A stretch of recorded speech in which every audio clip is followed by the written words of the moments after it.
Hey YouTube, welcome back to Bearded Cubing 101. My name is Joe. I'm your host, the Bearded Cuber. In today's video, I'm going to show you how to solve a 3x3 barrel cube. It's pretty much the exact same thing as a 3x3 Rubik's cube. The only thing that's changed is the shape. That one's a barrel shape and this one's a square. And it doesn't have a white or an orange side. And that's basically it. I guess at the end it does, or it could have, a parity issue.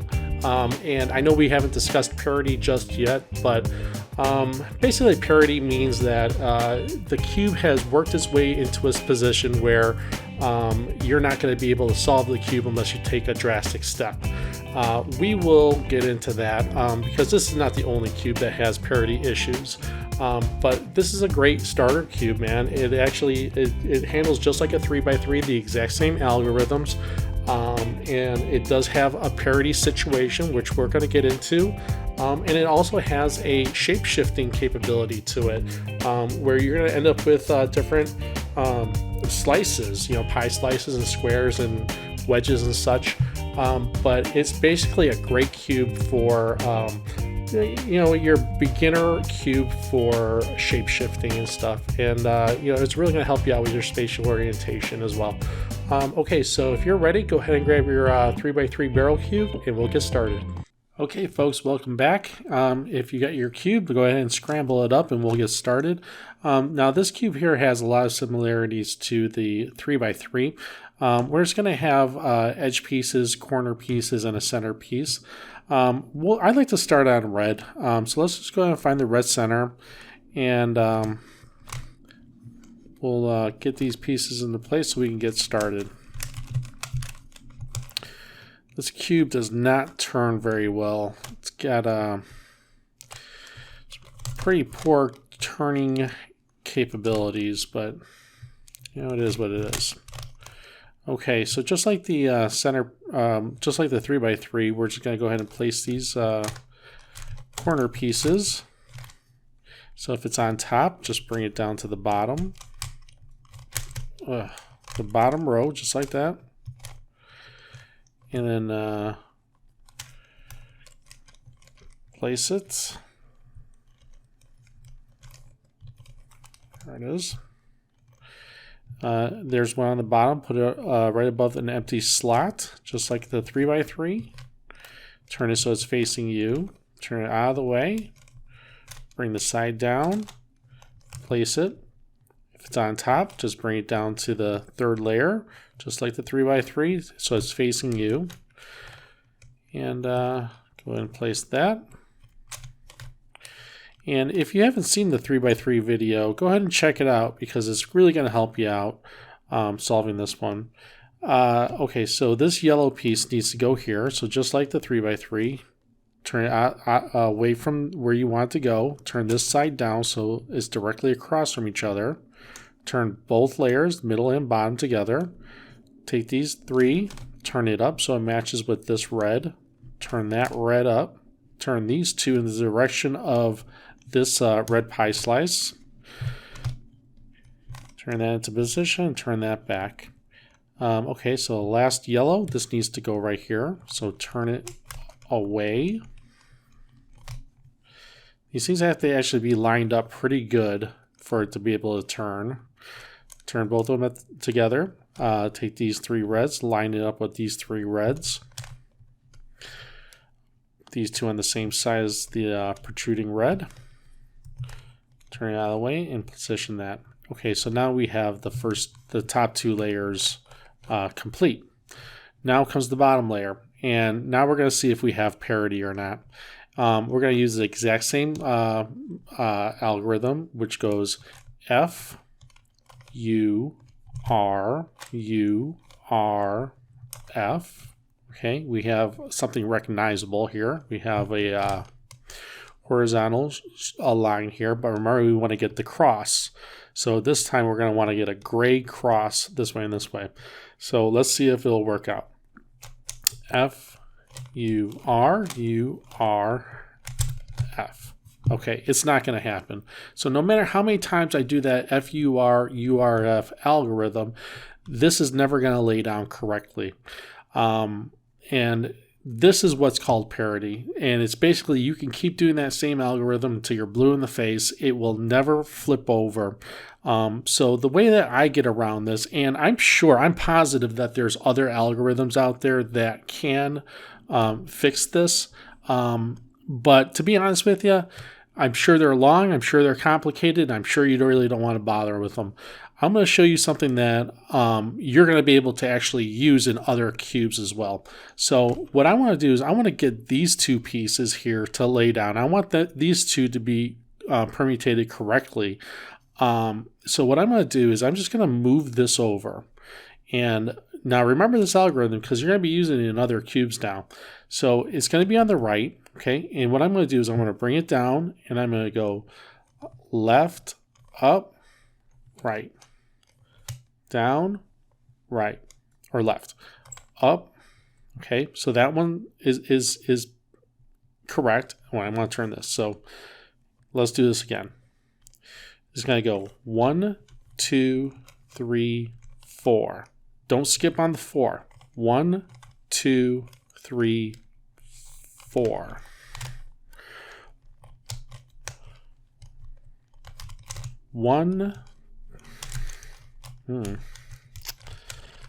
Yeah, this thing really locks up a lot. 2, 3, 4. Just keep going, keep counting. 1, 2, 3, 4.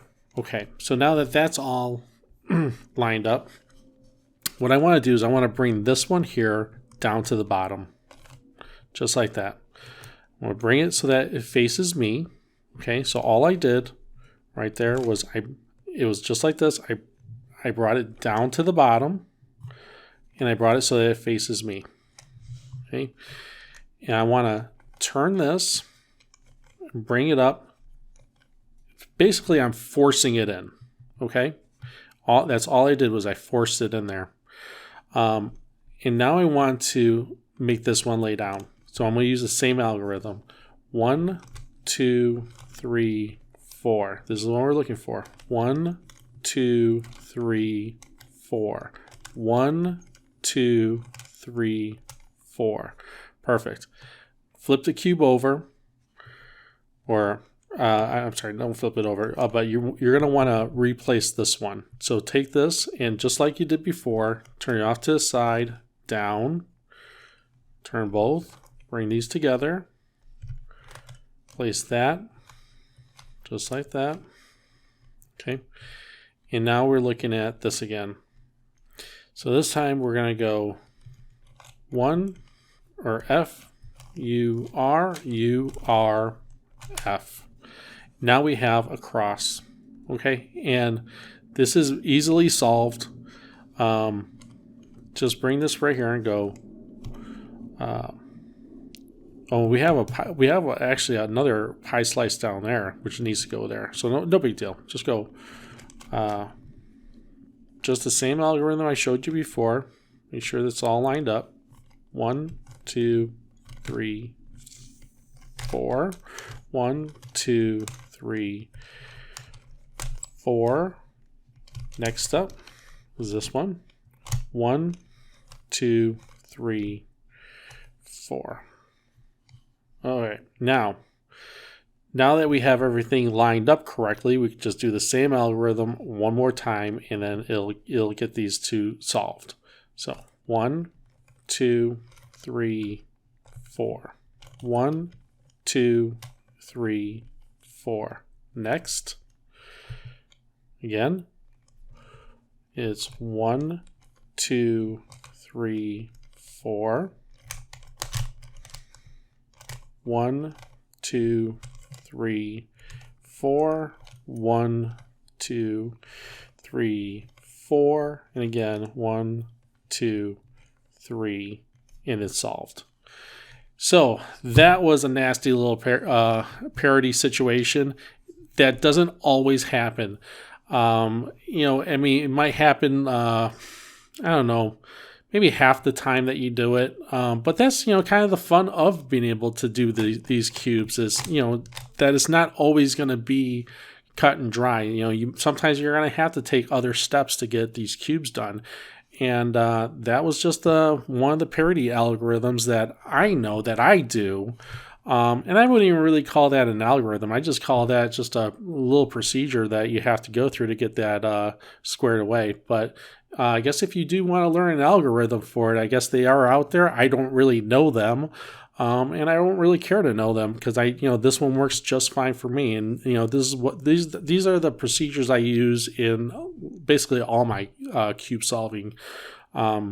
Okay, so let's do another one, and this time I'll show you how it solves without having to do it with the parity. Okay, so I just resolved the cube and just these two layers here, and now we're left with this last layer to deal with, and hopefully we don't end up with another parity algorithm here. But let's just go ahead and put our little L shape right here in the upper left and do our algorithm. F, U, R, U, R, F.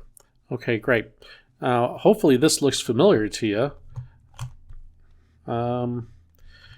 It's basically a fish. Here's the head, here's the body, and here's the tail. See that? And now you can use the same algorithms we used before, the R, U. Oh, well, let's just do that. R, U, R, U, R, 1, 2, down, and that'll solve it.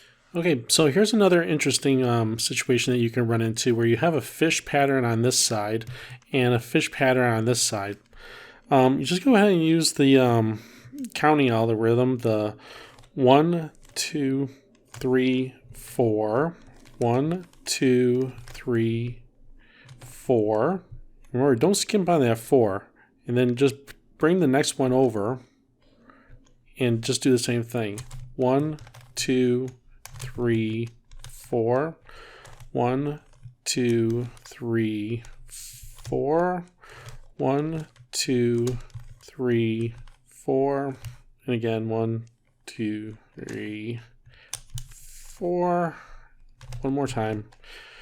1, 2, 3, 4. 1, 2, 3, 4. And then you can just go ahead and fix this.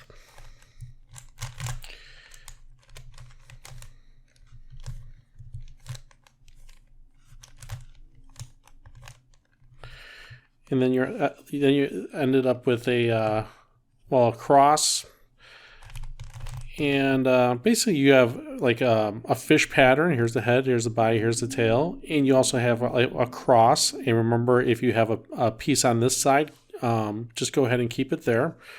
That would be on the cross. So you go R, U, R, U, R, 1, 2. Do it again. R, U, R, U, R, 1, 2. Okay. Let's do it again. R, U, R, U, R, 1, 2. Now, if that doesn't work out and you keep doing it and it doesn't work out, then just go ahead and go to plan B, man. Just go start with this one, I guess.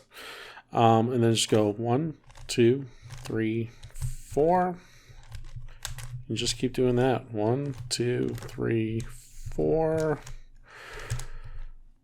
1, 2, 3, 4. 1, 2, 3, 4. Remember, don't skimp on the 4.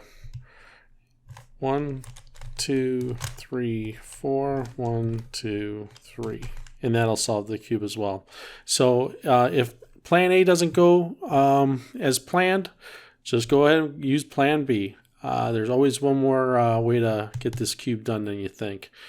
Okay, so next one up is going to be this one right here. And this one's real basic. This one's a lot easier than this one.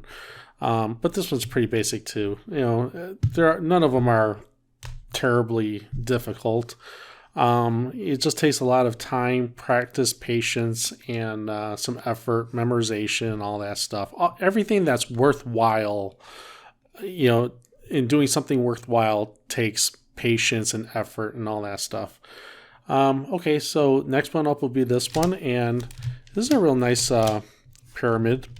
It's pretty basic. You may remember this from when you were a kid. But we're going to go ahead and show you how this one's solved in the next video. Okay, thank you very much for watching. This is BeardedCuber, Bearded Cubing 101. Don't forget to subscribe if you like. Bye.